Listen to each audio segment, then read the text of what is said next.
घुटुअन घुटुअन चलते हैं, प्रेम से कहिए श्री राधे। घुटुअन घुटुअन चलते हैं, बड़ी सुंदर सुंदर लीलाएं करते हैं भगवान। एक दिन की बात है, घुटुअन घुटुअन चलते हुए भगवान जब द्वार पर आए, द्वार पर सीढ़ियां हैं और चौखट लगी हुई है, उस चौखट पर भगवान फंस गए।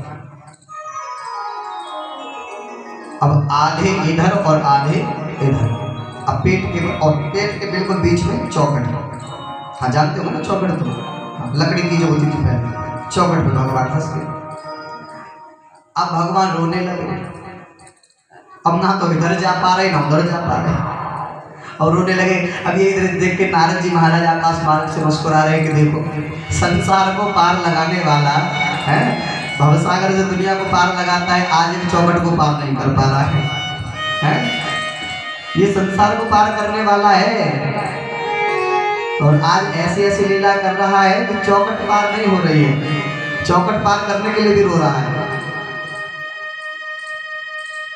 जब भगवान थोड़े से कुछ और बड़े हुए हैं तो एक दिन दाऊ भैया के साथ में खेल रहे थे और खेलते खेलते द्वार पर आ गए। नंद रानी के द्वार पर एक बैल बना हुआ है जो बड़ा ही हष्ट-पुष्ट है और जिसके जो सींग है वो बड़े बड़े हैं। आपने देखा है राजस्थानी जो गाय होते हैं उनके सींग बड़े बड़े होते हैं, ऐसे ही एक बैल जिसके बड़े बड़े सींग बैठा हुआ था। और बलराम जी और भगवान बालकृष्ण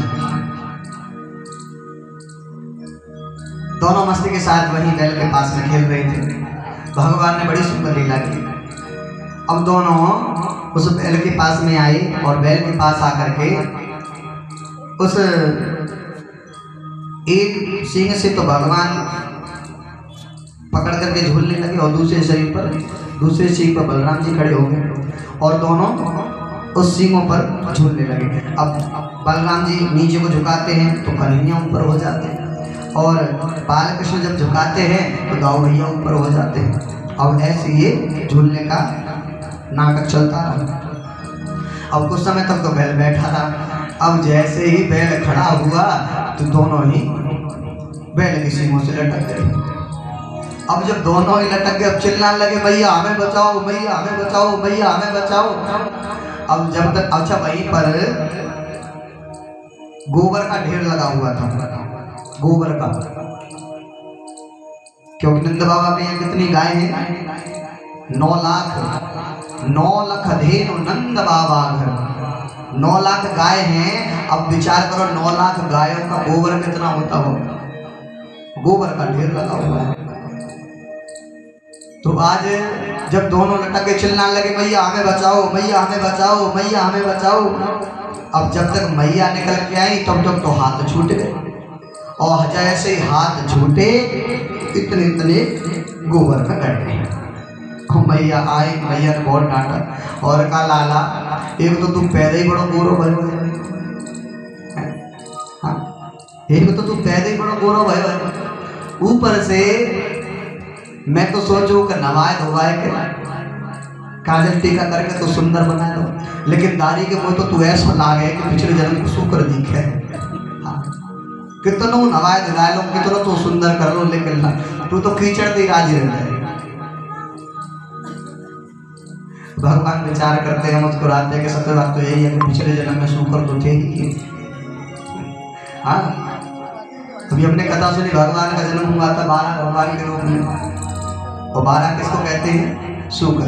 प्रेम से कहते श्री राम। इधर भगवान बड़ी सुंदर सुंदर लीलाएं करते हैं। पूज्य गुरुदेव भगवान कहते हैं एक दिन की बात है, जब भगवान छोटे थे तो नंद बाबा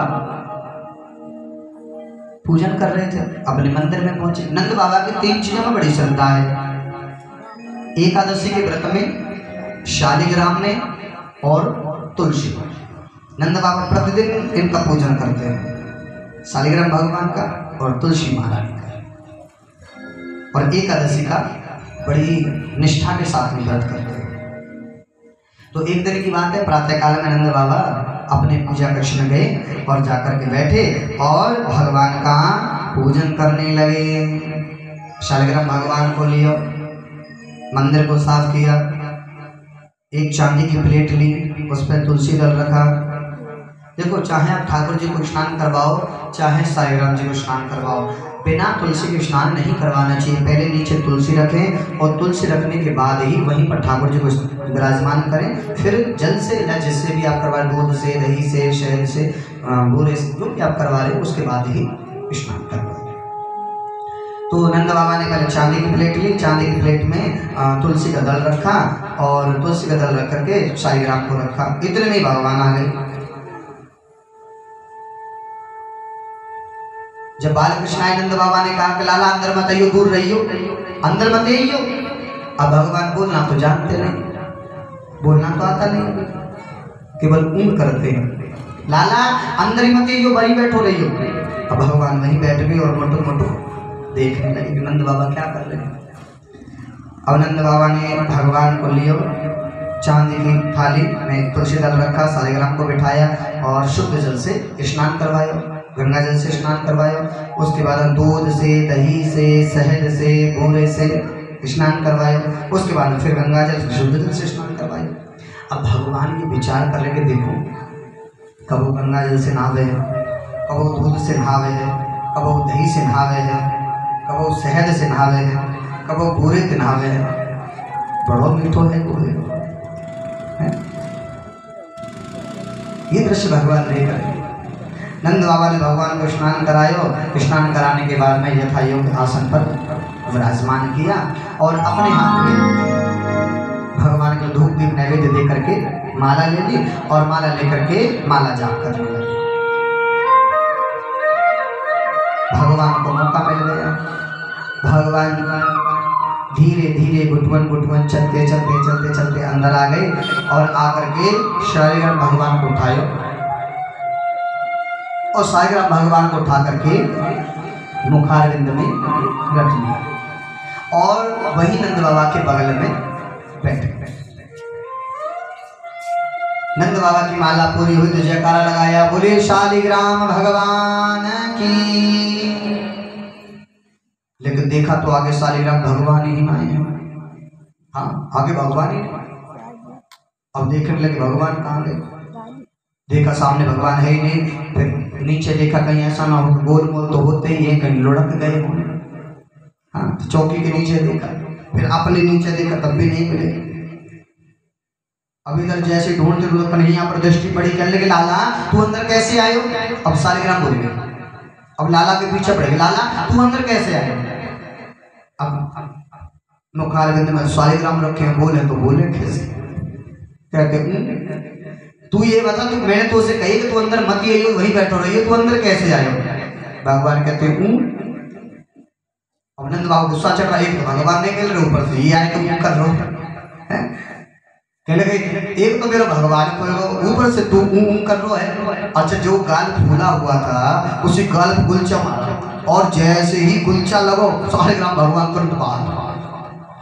अब जैसे भगवान बाहर निकले, नंद बाबा चिल्लाए, जसोजा तेरो लाला तो मेरे भगवान को ही खाए गए। मैया दौड़ के आई, कहने लगी हे शालिग्राम भगवान, हमारा लाला छोटा सो भी जाने ना है कि तुम भगवान हो। छोटा सो तो लाला है, अभी जाने थोड़ी तुम भगवान हो। या तो गुलाब जामुन समझो सुखाए जाओ। अच्छा, शालिग्राम भगवान होते भी गुलाब जामुन की तरह ही है, सामने ही देख लो। हाँ, होते गुलाब जामुन की तरह। तो आज ऐसी ऐसी सुंदर सुंदर टीका भगवान करते हैं। इधर पूज्य गुरुदेव भगवान कहते हैं कि आज भगवान 1 वर्ष के हो गए, अभी तक भगवान का नामकरण संस्कार नहीं हुआ है। अच्छा, नामकरण संस्कार नहीं हुआ तो भगवान बांके बिहारी को मैया किस नाम से बुलाती है। यहाँ तो सबको पता होगा किस नाम से बुलाती है। नहीं, आपको तो पता है। हाँ, अन्य को भी पता है। और किसी को पता है किस नाम से बुलाती है। किस नाम से बुलाती है? कनुआ नाम से। भगवान का नाम क्या है? कनुआ। जब तक भगवान का नामकरण संस्कार नहीं हुआ तब तक मैया लाला को कनुआ कह करके बुलाती हैं, और ये कनुआ नाम मेरे गोविंद को सबसे अधिक प्रिय है। और बलराम भैया का नाम क्या है? जब तक बलराम जी का नामकरण संस्कार नहीं हुआ तब तक मैया किस नाम से बुलाती थी? और ये मैं पिछली कथा में भी बताया था, गत वर्ष हम बताते आ रहे हैं। क्या नाम है? बरुआ। प्रेम से कहिए श्री राधे। क्या नाम है? बरुआ। हाँ, एक का नाम कनुआ और एक का नाम बरुआ। आज गर्गाचार्य जी महाराज आए हैं। गर्ग पुरोहितो राजन यदो नाम सुमहातपा व्रतं जगाय नन्दस्य वासुदेव प्रचोदयात्।